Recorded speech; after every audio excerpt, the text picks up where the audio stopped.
savez, on avait annoncé un conseil municipal houleux. Je montre aujourd'hui que la majorité est soudée, que nous sommes solidaires, que nous assumons pleinement la situation financière de la ville de Basse-Terre parce que nous avons des pistes de travail. Simplement, nous mettons chacun devant ses responsabilités. La ville a fait une politique d'investissement importante, elle l'assume, mais il faut aussi entendre que le désengagement de l'État, le non-accompagnement de cette ville-centre est aussi le résultat de cette situation financière. Et je m'étonne qu'on n'ait pas eu des réactions qui consistent à dire que même si nous sommes dans l'opposition, nous aimons Basse-Terre, nous allons défendre le budget de Basse-Terre, nous allons défendre la réalisation de ces équipements.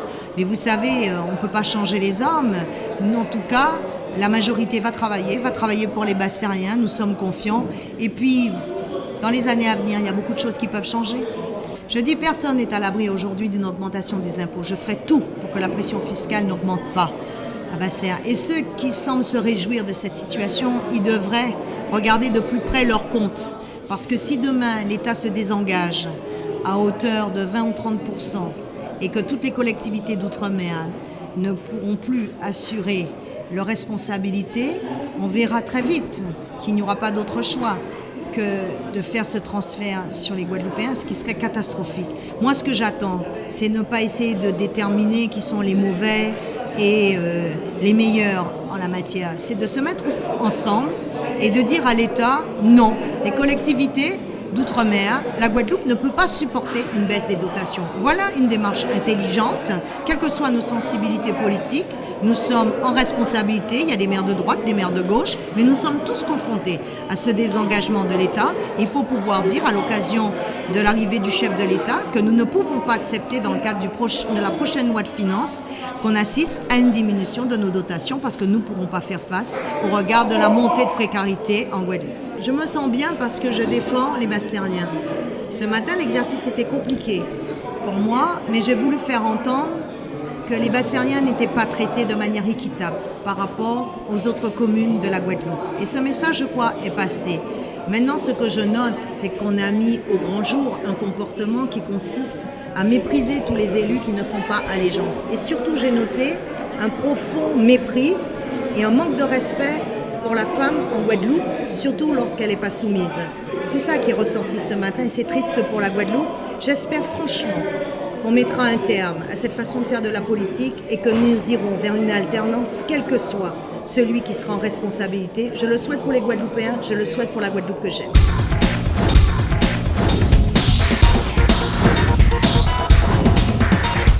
Ce que nous savons déjà, c'est que depuis tantôt, nous sommes dans un contexte économique et social particulièrement difficile. Et aucune commune n'échappe aujourd'hui à ce contexte-là.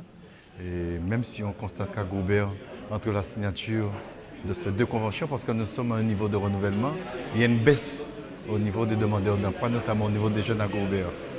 Mais nous avons remarqué aussi que ces personnes en difficulté ont beaucoup des fois du mal à s'informer, ne savent pas comment faire, où s'adresser, ont du mal à approcher des institutions. Donc nous avons dans cette démarche-là une qui tend à faire de la proximité, à rapprocher des institutions, disons, de la population, donc des demandeurs qui sont aujourd'hui en attente d'emploi. Et pour ce faire, il y a longtemps que Gobert y a réfléchi, puisque nous avons beaucoup d'actes déjà signés en termes de coopération avec le monde des entreprises, aujourd'hui avec Pôle emploi, mais c'est surtout, nous avons une structure qui existe sur le terrain, qui est une première, qui est la maison d'insertion, qui est référente dans ce domaine pour accompagner les personnes en difficulté. Donc aujourd'hui, nous sommes à notre 3e signature de renouvellement de convention, justement pour accompagner toutes ces personnes, pour leur donner les moyens aujourd'hui de pouvoir établir des documents comme un CV, mais aussi de connaître en matière de possibilités, en matière de disponibilité d'emploi, tout ce qui s'offre dans la zone. Et j'avoue que ce partenariat, à mon avis, qui est renouvelé, produit ses effets puisqu'on constate aujourd'hui, en termes de fréquentation, en termes de dossiers instruits, que c'est un instrument, c'est un outil qui intéresse beaucoup la population, même au-delà des frontières de Gobert. Il y a beaucoup de gens qui viennent de l'extérieur, qui se rapprochent de nous. Donc il était de notre devoir, c'est le sens de notre engagement aujourd'hui, de poursuivre cette belle opération, cette belle initiative qui, à mon avis, qui est nécessaire pour accompagner toutes ces personnes aujourd'hui en termes de recherche d'emploi et des fois en termes de formation. Il n'y a pas que l'emploi. Des fois, l'emploi dépend de la formation qu'on doit acquérir Parce qu'on le sait aujourd'hui de plus en plus avec les technicités modernes, il faut de la formation pour mieux s'insérer. Donc le but c'est de l'insertion, mais c'est le but aussi d'encadrer, d'accompagner à travers plusieurs dispositifs qui existent autant au niveau de la commune qu'au niveau, disons, de Pôle emploi. Donc c'est une action conjuguée en termes de volonté municipale et en termes de dispositifs qui est mis en œuvre pour la population en quête d'emploi. Mais en fait, c'est un renouvellement de convention, puisque ça fait la 3e fois que nous renouvelons notre convention, notre collaboration avec la mairie de Gourbert. Et l'objectif de cette convention, c'est surtout d'externaliser les services de Pôle emploi. Donc, par le biais d'une permanence mensuelle, nous serons là une fois par mois. Nous viendrons recevoir les demandeurs d'emploi de Gourbert. Il s'agira aussi pour nous de collaborer avec la mairie de Gourbert sur tout ce qui est développement économique de la commune, c'est-à-dire s'il y a des implantations d'entreprises, etc. En fait, par rapport à la 2e convention, il n'y a pas eu de grands changements, mais simplement nous allons étendre un petit peu plus notre action. Et, par exemple, la mairie de Gourbert viendra en complémentarité avec les actions que nous devrons mener, notamment dans l'accompagnement social, puisque nous nous occupons effectivement de l'insertion professionnelle des demandeurs d'emploi, mais nous n'avons pas toujours les réponses adaptées pour tous les publics. Donc la mairie de Gourbert, par ce partenariat, la mairie de Gourbert effectivement nous aidera à faciliter l'insertion professionnelle et sociale des demandeurs d'emploi. L'inauguration, nous sommes tous contents, c'est bon, c'est fait. On dira que c'est dans la boîte. Dès aujourd'hui, nous allons commencer à vendre après l'inauguration, après toutes les visites, nous allons commencer à vendre. Puisque là, je pense que le dossier a déjà pris beaucoup de temps, ce projet a pris déjà beaucoup de temps. Donc nous allons aussi commencer dès maintenant, tout de suite. Oui, là je le suis. Je le suis car je vais pouvoir me consacrer à ma profession, à ma famille, à ma profession. Parce que ma famille aussi derrière a pris un bon coup d'absence. Et là, je vais pouvoir vraiment être en mer, ce qui est vraiment ma vie, c'est ce que j'aime. Et pouvoir lever le poisson sans inquiétude, de me poser cette question, où est-ce que je vais aller le vendre, qui a appelé, etc. C'est fini cette galère pour moi et pour tout le groupe aussi. Toute la fierté et la grande satisfaction que nous éprouvons à l'occasion de l'inauguration de cette unité de transformation des produits de la mer.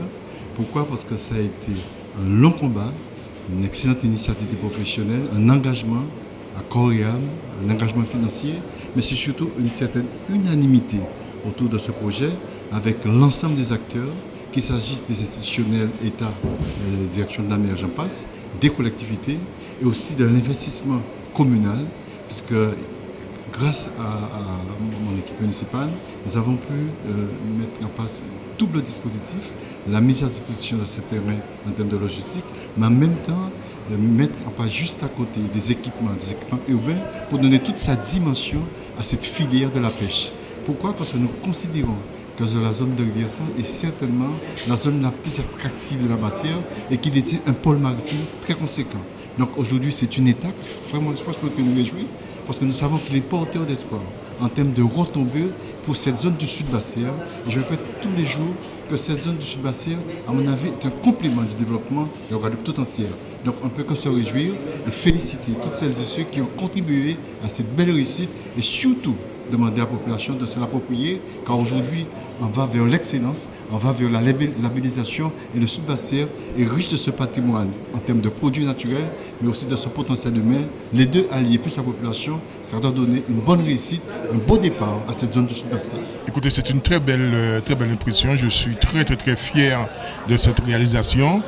Moi-même, en tant que président de la commission en charge de l'agriculture et de la pêche, j'ai eu à participer à une série de réunions préparatoires devant aboutir à cette inauguration. Et je puis vous dire toute la fierté de la région et la fierté du président que je suis.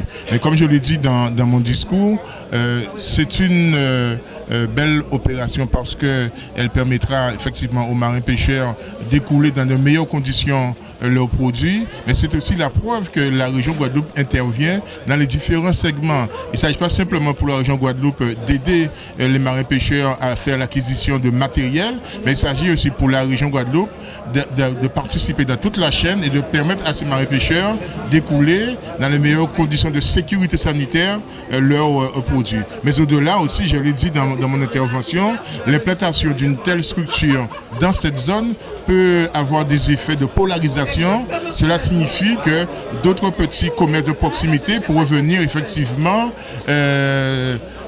s'installer dans l'environnement de cette unité, et cela va créer une dynamique commerciale, une dynamique économique dans la zone. C'est un grand moment que nous venons de vivre aujourd'hui, ici à Saint-Jean-Bosco, à Gourbert, ce lieu qui est emblématique pour la Guadeloupe, puisque depuis les années 1935, au temps de Monseigneur Genoux, l'évêque de la Guadeloupe de l'époque, se sont développées des œuvres pour l'éducation des jeunes.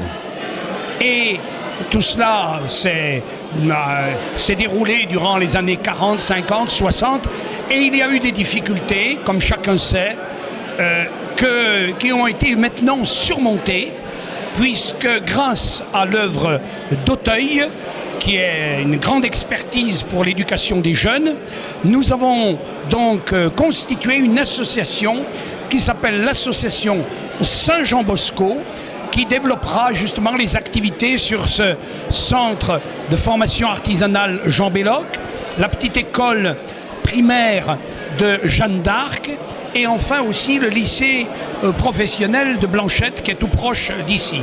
Et c'est donc dans ces trois lieux, en accueillant des jeunes depuis l'enfance jusqu'à l'âge adulte, que grâce à l'expertise pédagogique de l'œuvre d'Auteuil, nous aurons donc un redépart de Saint-Jean-Bosco. À côté de moi, il y a la chapelle.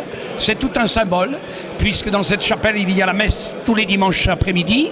À côté, il y a aussi des bâtiments dans lesquels habitent des religieux, les petits frères de l'Incarnation, originaires de Haïti. Et c'est cette œuvre à la fois d'éducation et spirituelle sous le patronage de Saint-Jean-Bosco, ce grand éducateur de la jeunesse, ce saint qui vivait au XIXe siècle à Turin, au nord de l'Italie. Et aujourd'hui, est née l'association Saint-Jean-Bosco, qui comporte des représentants du diocèse de Guadeloupe, des représentants de l'œuvre d'Auteuil, des autorités publiques, et qui développeront ces activités sur ce grand site de Saint-Jean-Bosco.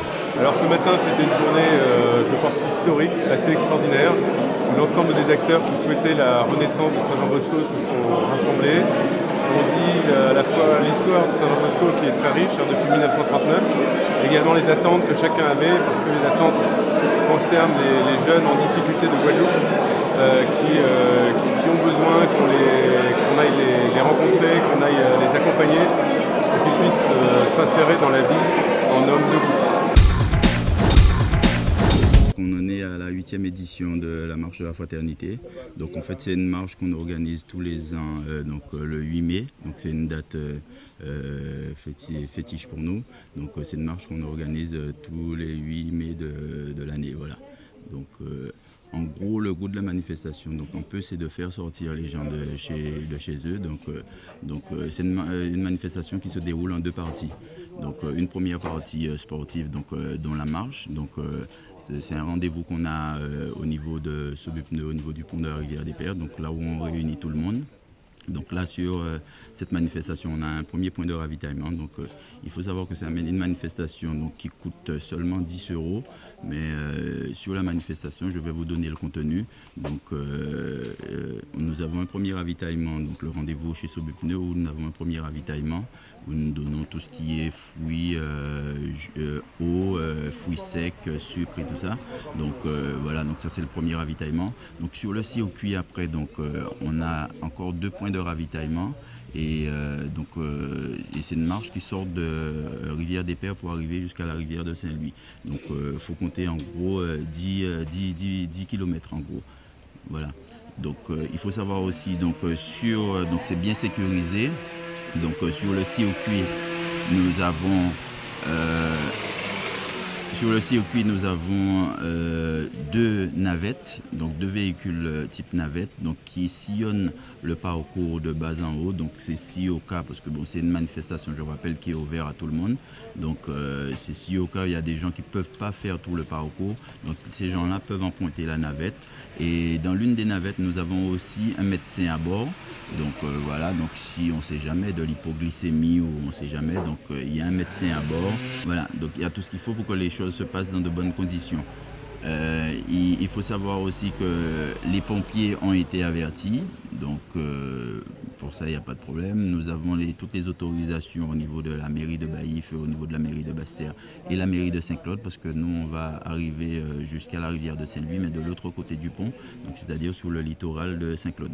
Voilà, donc toutes les collectivités voilà, donc sont averties sur cette manifestation qui est très sécurisée. Voilà, donc ça c'est la première partie de la manifestation. Et la deuxième partie, donc c'est la partie détente, déjeuner. Donc nous avons le partage d'un déjeuner. Donc je disais, donc sur les 10 €, nous avons le ravitaillement, mais nous avons aussi un sandwich et un verre de jus qui est offert donc à chaque participant à l'arrivée, suivi après d'un déjeuner. Donc sur le ticket qu'on vous donne, vous avez un apéritif et un repas chaud qui est offert là-haut sur le site. Et puis l'après-midi, donc on va passer un après-midi détente à des jeux de société, à de l'animation musicale, à des jeux et tout ça. Et on peut faire gagner des cadeaux avec nos différents sponsors. Voilà. Et en gros, c'est une manifestation qui se clôture à 18 h.